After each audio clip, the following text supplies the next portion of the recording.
Hello everyone, in this video I'm going to show you how to make Pinterest account public. So for you to be able to make your account public, definitely your account must have been privatized. So for you to turn off the privatize option and make it go public, here is how you can get it done. Then you tap on open the Pinterest app on your phone. Then you tap at the profile icon.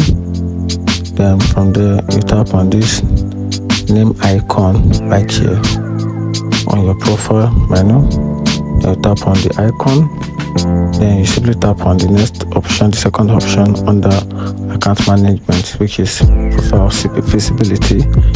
Then you tap on it, then you just tap on this option, which is this button right in front of private profile. Then toggle it off. Then with that, your account has been deprivatized and has been public, has been exposed to the public. So now people can actually see all your listed options, like your pin, your bots, your followers, and people you are following, and that's it. If you find the video helpful, I can follow for more. Thank you.